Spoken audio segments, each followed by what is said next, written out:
जब लंकापति रावण का अत्याचार बढ़ गया, बहुत ज्यादा उपद्रव होने लगा, गंदगी बढ़ गई, तब ऋषि मुनियों ने सुमेर गिरु पर्वत पर एक बैठक बुलाई। इसमें सब महात्मा गए, लेकिन धोखे से एक सुदर्शन नाम का छोटा सा बच्चा पहुंच गया। नाम था सुदर्शन। वहां पर चर्चा चलने लगी। ऋषि मुनि आपस में विचार करने लगे, आपस में वार्ता करने लगे।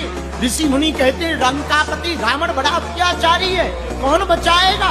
एक वयोवृद्ध महात्मा ने कहा, अरे ऋषियों, डरो मत, बहुत ही जल्दी अयोध्या में दशरथ भवन में दशरथ के घर कौशल्या नंदन बनकर के राम प्रकट हो। वो छोटे से सुदर्शन नाम के बालक ने सुन लिया।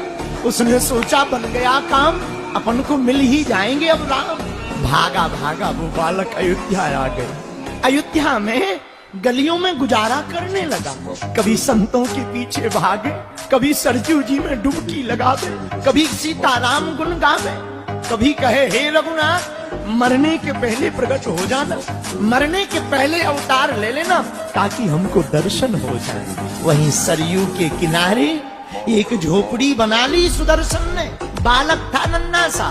धीरे से पता लगा कि दशरथ जी का विवाह हो गया। कौशल्या, सुमित्रा, कैकेयी नाम की रानियां आ गईं। अब तो ये और उत्साहित हो गया कि अब प्रभु आने ही वाले। लेकिन तब तक इसकी अवस्था युवान हो गई। इंतजार करते करते, रोते रोते इसकी आंखों का पानी सूख गया। शरीर वृद्ध होने लगा, केस सफेद हो गए। और जब बुढ़ापा आ गया और कोई संतान नहीं हुई, ये रोज पता करता, क्या महाराज को बेटा हुआ? लोग कह देते, बड़ा बाबरा है, हो जाएगा, पता लगेगा।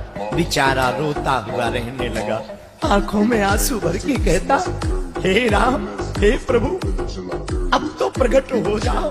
धीरे धीरे कब इसका बुढ़ापा आ गया पता नहीं लगा, लेकिन बुढ़ापे में ही 9वीं तिथि के दिन चैत्र के महीना में शुक्ल पक्ष में अभिजीत मुहूर्त में दशरथ जी के यहाँ पर जब श्रृंगी ऋषि ने यज्ञ किया, उसी समय प्रभु श्री राम 4 रूपों में प्रकट हो गए। लेकिन क्या काम का प्रकट होना, ये सुदर्शन बूढ़ा हो गया, आंखें जर्जर हो गई, अब दिखना बंद हो गया, चल नहीं पाता, झोपड़ी में सूख सूख कर पड़ा रहा। राम जी 1 वर्ष के हो गए, 2 साल के हो गए, 5 वर्ष के हो गए।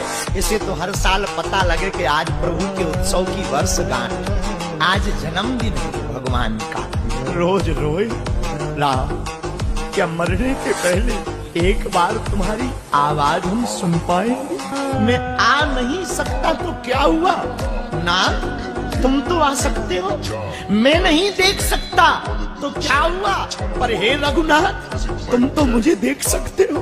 मैं नहीं सुन सकता तो क्या हुआ, तुम तो मेरी सुन सकते हो।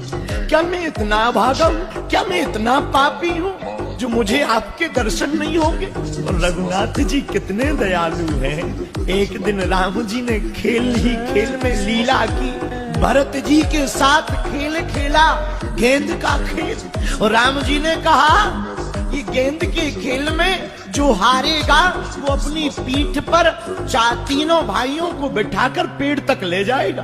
और राम जी जानबूझ करके खेल में हार गए, भरत जी को जिता दिया। और जैसे ही जिताया, सोई छोटे छोटे भरत और लक्ष्मण पीछे पड़ गए, घोड़ा बनो घोड़ा, घोड़ा बनो घोड़ा। राम जी ने इतना सुना, सोई दौड़ लगा दी, पीछे पीछे भरत जी, आगे आगे राम जी, और हमारे रघुनाथ जी भागते भागते वहीं पहुंच गए जहां सुदर्शन नाम का वो भक्त रो रहा था।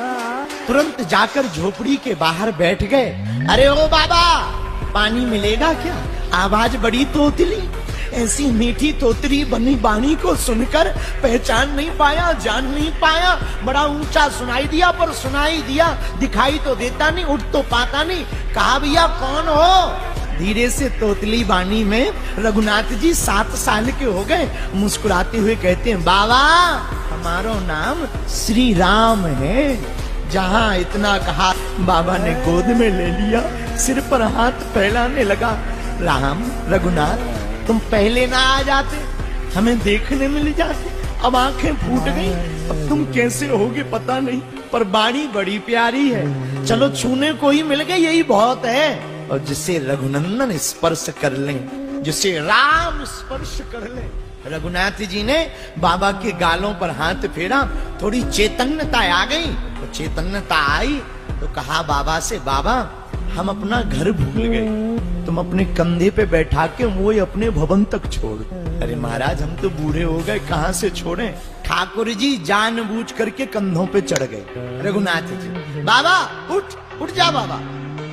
बाल पकड़ लिए, बाबा बेचारा भूखा प्यासा, किसने जाना। भैया महात्माओं को और भक्तों को सब नहीं पहचान पाते हैं। ना ना ना, इन बिगड़े दिमागों में भरे अमृत के लच्छे हैं। अरे हमें पागल ही रहने दो, हम पागल ही अच्छे हैं। ये महात्मा तो कभी पागल दिखाई देते हैं, कभी कुछ दिखाई देते हैं। बेचारा दोनों पैर पकड़े रघुनाथ जी कंधों पर बैठे जा रहे। राम जी को देखकर कोई फूल माला दे रहा, राम जी थोड़ा अपने गले में लगा में फिर उसके गले में डाल। कोई मिठाई ला रहा, ठाकुर जी ऊपर बैठे बैठे थोड़ा खुद खा रहे और धीरे से उसके मुंह में भी खिला रहे। आज ऐसी तृप्ति मिली उसे, रोता जा रहा, आंसू बहाता जा रहा, चरणों को सहलाता जा रहा।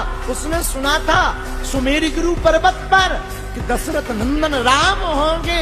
अब वो मनी मन अपने भाग्य पर इतराता हुआ सुदर्शन नाम का महात्मा कहने लगा, भैया बड़े बड़े धर्मात्माओं को राम जी ने चरण पकड़ा करके ऊपर उठाया, पर मेरा भाग्य तो कहो मैंने इनके चरण पकड़कर इनको ही अपने ऊपर रख लिया।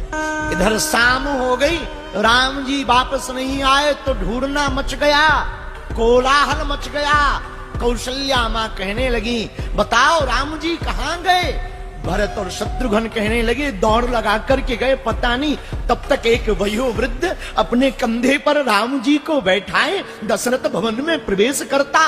दशरथ जी भागे भागे जाते, राम जी झटका देते थे, दूर हटो, हमारी गाड़ी तो भवन में जाएगी सीधे, यहाँ लैंड नहीं होगी, यहाँ नहीं हम उतरेंगे, दूर हट जाओ।